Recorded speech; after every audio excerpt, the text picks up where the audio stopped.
A very big welcome to MotoGP Fantasy ahead of the Catalan GP, and what a weekend of action we have ahead of us. Three blockbusters on the bounce as we come into Barcelona, and in the last race out in Le Mans, we saw three of the big hitters go head to head. Championship leader Jorge Martin held on for the victory ahead of Marc Marquez, who pounced late on Pecco Bagnaia to take back-to-back podiums for the very first time on a Ducati in his MotoGP career. That means Marquez moves up to third in the standings ahead of Enea Bastianini. Though they are level on points, Marquez is up there by having more podiums than the Italian. Pecco Bagnaia, second in the standings. He trails Jorge Martin by 38 points coming into this one, and it is all to play for. Now, with the return of track action, means the return of MotoGP Fantasy ahead of the Catalan GP. And ahead of round 6, we get a little bit of help from MLAV Racing's Scott Ogden to pick our team this week. Scott, how are you doing? Welcome to the show. How much are you looking forward to the weekend? Yeah, I'm excited. It's a good track for me and also for the bike. The Honda's been a little bit not the best recently, but yeah, it's quite a good track for the Honda. So excited and hopefully mix it up with the front boys. Last time out, it was a pretty decent weekend for you, qualifying 12th in the French GP. But unfortunately, then Sunday, you didn't see the checkered flag. Is this a good opportunity for you to bounce back and get some points on the board? Yeah, for sure. I think the positive thing is, okay, the results aren't getting any better, but like throughout the weekend, we're sort of being in that front 5 or 6 most of the time and being able to mix it up. But yeah, on the Sunday at the moment, it's a little bit difficult. But I think once everything comes together, then yeah, we'll be able to show our true potential in the races. And there's so many races this year that it's just one of those things where we're just trying to build. There's a few new things happening in the team, and yeah, it's just about building and hopefully get the results we deserve. By in my head was round 8, 9. I think we should be able to be out at the front and fighting, and hopefully yeah, get a few podiums at the end of the year. That's very encouraging to hear. And it seems Barcelona is a circuit you like. You've picked up points in your 2 visits here so far. What do you think is possible for you in Barcelona this weekend? Yeah, it's definitely one that in the past I've done well at. In the junior championship, I got a podium here, and then the last 2 years I've been in the points. And honestly, I think it's quite difficult to predict at the start of the weekend, but especially here where the group's so big and it's quite tight on the main straight. It's a long main straight for the Moto3 bikes. So yeah, the aim is to be inside that front group and try and mix it up a little bit. We're missing a little bit on aggression, so yeah, just try show that I've got that aggressive side in the races, and hopefully at the end of the race be able to fight for a top 10. Very good. It sounds all very encouraging. So, without much further ado, let's get into business, Scott, and pick our fantasy team for the weekend ahead. So, let's have a look here. As you can see, Jordi Torres, Moto E World Champion in his time and a Moto E contender this time around in 2024. You see there are 4 different riders he left us with. That's Jorge Martin, Maverick Vinales, Pedro Acosta and Jack Miller. We also have Aprilia as our current constructor and Red Bull KTM Factory Racing as our team. Now, Scott, we get to make 2 changes to our team.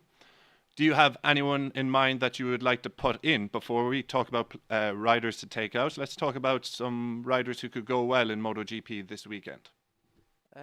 It's one of those things where I think you have to put Marquez in, Mark, because he's so strong at the moment and can always win because it's Marquez. So I had in my mind Marquez. Also, I looked yesterday and was not so expensive. So I think Mark is a good one. Also, last year Aleix was super strong in the races. He won both races. Okay, maybe it's a little bit different this year. The results haven't been so good, but it's also very strong. So I had in my mind Mark and Aleix. Also, Maverick's in there, and he was one I thought because the Aprilia goes super well here. So yeah, they were 2 that I had in mind. To save a little money, I was trying to look at past race results and was a bit bold, but also Zarco the last 3 years has been in the top 4 every race here, and also in the Moto2 category, he had a third in 2014 and then 2 wins in when he won the championships. So yeah, Zarco was one I thought, okay, if I need to save a little bit money, maybe the Honda is not strong, but he is very strong here. So could be one where he gets a top 10. I looked at the team and can he beat Miller? It's a difficult one. Should I replace him for Miller? But yeah, they were about the same price. So Yeah, those were the sort of three that I was looking at. I know I can only make two picks, but yeah. It sounds like you're an experienced pro with your team already. You must be picking up the points big time this year. So let's just look at some of the riders you mentioned. We've got Marc Marquez, of course, back-to-back podiums in his last two outings, and of the championship top four, he's the only rider to actually win here in the MotoGP class. He picked up wins, I think it was in 2014 and 2019. He's 3.2 million, and as we can see here, a rider on fire. So sounds like a good call to get him in, the top scoring rider as well last time out in Le Mans. So we were looking at Mark, that's 3.2 million. You mentioned Maverick as well. He's also gone up in price, 3 million. 26 points out in Le Mans last time. Hasn't been on the podium though since he did the clean sweep in Kota at the Circuit of the Americas. While Aleix Espargaro, it's a big weekend for him, and as in case you haven't been paying attention for the people at home, I'm sure you have, of course, Scott. Aleix has called a special press conference for 3:15 local time today here in Barcelona. So that is something for our fans to tune into. But in terms of the fantasy, he went down in price. He's 2.1 million now. So seems generously priced at a circuit he always goes very well at. So let's start looking at our first changes. So we've got Jorge Martin, Maverick Vinales, Pedro Acosta, and Jack Miller. And just to let you know, Jordi Torres last time managed to use up all of our budget. So we need to do some financing here, Scott, I think, and be a little bit clever with the riders we picked. So what's the first change you would like to make here? It's quite a bold one, but I think we should switch Martin out for Marquez. That Both is riders a big can call. win. Both riders can win, but for the price and also because it's Mark, I think you've got to put him in there, and then we save 900,000 to put elsewhere. So I think, yeah, for me is to switch Mark with Martin. So the first change we're going to make is take out championship leader Jorge Martin for Marc Marquez. Of course, Martin and Marc Marquez both involved in that fight for the factory Ducati seat in 2025, as is Enea Bastianini. So Marc Marquez to make an impression this weekend. That is our first change. And do we want to keep him as a gold rider? I imagine we do. Yeah, I think this weekend he can definitely. The double is a little bit hard, but can definitely win the main race, I think, and then in the sprint race be right up there. Very good. And now our second change. What are you thinking, Scott? It's a difficult one. I'm looking Miller or the KTM team just because at the moment the results have been a little bit difficult. Both Miller and Binder for sure can make good results every now and then and be right at the front. So it's hard one to pick. Will the team do a good job or is it better to change a rider? But because we've saved a little bit of money, I think we can now maybe switch Miller for Aleix because yeah, Aleix's form here is good. Even in 2022 when he celebrated early, he was on that podium fight. So yeah, I think Aleix is definitely strong here. If he does retire today, which could happen, then his motivation will be super high to win his last home GP. Very good. Now, before we make this change, maybe we can run through a couple of the options because of the initial trade you have made. As you say, there's 900,000 now in the bank. So let's look at a couple of different options before we say swap Miller for Aleix. It's some of the other riders available. If the fans watching would like to see what's available. So 900,000 in the bank and a potential Jack Miller swap, that leaves us with 2.5 million to spend, and the riders which we can get at that price. We already have Pedro Acosta in the team, but we also have this Fabio Di Gianantonio, who's been on a decent run of form lately. Fabio Quartararo, the 2021 world champion, is also available. Generally goes quite well here in Catalonia. Alex Marquez, Scott's pick of Aleix Espargaro, Miguel Oliveira is also available, a race winner here in Catalonia. And then we go down into the Hondas and some of the other Yamaha riders. Raul Fernandez is available. So lots of options to choose from. Now, before we pick our rider, let's just see what's available on the team. If we were to take out 2.5 million and add our 900,000 to it, that leaves us with a hefty budget of 3.4 million, if my maths is correct. I'm not very good at maths, so you'll forgive me if I'm wrong there, Scott, I hope. But that gives us the majority of teams we can pick from. The only team we can't choose is the Ducati Lenovo team.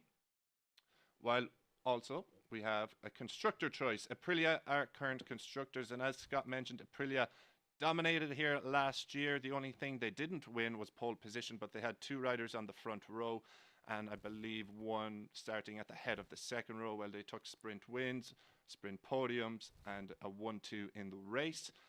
So if we were to take out Aprilia with her 900,000 left over, that gives us 3.5 million. So again, Ducati just out of reach, but it leaves us the rest of the constructors. So having had a little run through, Scott, do you still want to stick with your initial choice of swapping Miller for the home hero Aleix? It's a difficult one because, yeah, Quartararo also he won here in 20 and 22. So it's strong, but this year it just hasn't quite clicked. So normally in the past I would say Quartararo, and maybe with the new I think they have new upgrades this weekend, he could be strong, but I think Aleix is a safer pick for this weekend just because of the recent form. Le Mans was good even with the double long lap, and last year was super here. So yeah, I think Aleix is definitely a good pick for this weekend in particular. Okay, so very good reasoning as always. So let's just lock it in. We've got Marc Marquez coming in for the championship leader Jorge Martin, and Aleix Espargaro coming in for Jack Miller. So we'll confirm that trade, and this is your team. Are you happy with that, Scott? Yeah, that's perfect. Perfect. And I think, yeah, we have 1 MotoGP boost left yet. I'm not quite sure of the riders who actually use the other 2. Do you want to use the MotoGP fantasy team last boost of the year, or should we hold on to it for another season? How confident are you of Marc Marquez doing the business in Barcelona? Yeah, I'm gonna go with it just because I back myself, and then the other riders who come on in the next weeks can't use it. Very good. A competitive mindset if I've ever seen one, Scott. So there we go, Scott. Marc Marquez boosted, Maverick Vinales, Pedro Acosta, Aleix Espargaro. So one last change, if you want to make it. Do we want to switch Maverick Vinales out of our gold position for one of the silver riders, or are you happy as it is?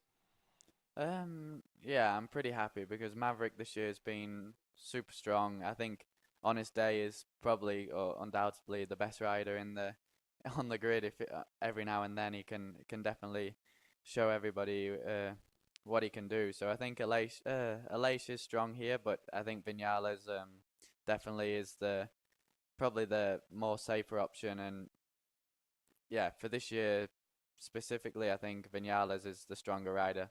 Pedro is super good, but also is a rookie, so it's difficult to know whether we'll perform at every track. So far, yes, but I think at the moment, yeah, stick with Vinales.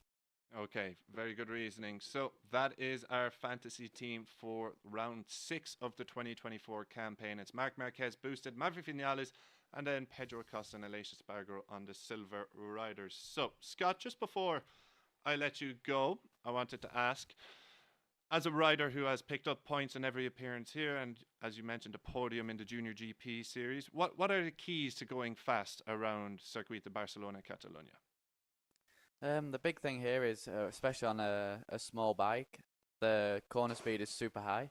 So it's just not trying to kill the speed on the entry and make sure you can carry that corner speed, especially in the last 2 corners. It's crucial you can gain a lot of time there on the smaller bikes. So yeah, just to try carry that mid corner speed and not kill it too much. And also just race wise, it's just to be in the right position. In 2021, the Moto3 race was a little bit crazy and people were waiting and didn't want to lead onto the last lap. So it's just trying to make sure you keep in those top 6-7 places every lap, and yeah, hopefully get in the slipstream down the last time down the start and finish, and make sure you're in the right position going into the last lap. Very good. And of course, the Catalan Straight is one of the longest on the calendar, so slipstream plays a huge effect. So, Scott, thank you very much for joining us this weekend, or ahead of the weekend, I should say, and we wish you the very, very best of luck. Thank you. I appreciate it. Okay, Scott, thank you, and we'll talk to you later. Perfect. So, let's have a little run through then of Scott's team. He has picked Marc Marquez as a boosted rider. He expects the business to be done from the 8-time world champion. He expects him, or is hopeful that he can get himself back onto the podium and perhaps take a first ever win in Gresini colours. Then we have Maverick Vinales as one of our gold riders with the rookie Pedro Acosta. How can the rookie, the Gas Tech 3 rider, impress aboard the RC16 again? And then it's home hero Alicia Spargo, winner here in 2023 in both the sprint and the race. And of course, Alicia Spargo has a special press conference coming up at 3:15 local time today. So make sure you tune in. And before we let you go, we'll just take a little look through at some of the prizes that can be won. So the overall winner's prize is a signed replica helmet from the 2023 World Champion Pecco Bagnaia. That is if you come in first place over the course of the season. Then second place, a PlayStation 5 with the MotoGP 24 video game. While there is the Tissot T-Race MotoGP limited edition chronograph or watch for the rider who comes in third position. And of course, there are weekly competition winners. 2 MotoGP tickets for any Grand Prix, while there are just 2 rounds remaining in the LCR Honda Team Spain to Italy League. So make sure, if you're already part of that, to get your teams ready for the LCR Honda League. Some great prizes up for grabs then. So that's it for another episode of the MotoGP Fantasy Show. Make sure you tune in across the action with track action beginning on Friday from 9 a.m. There is, of course, Moto E as well this weekend. So it's a bumper weekend in Barcelona. Make sure you tune in then.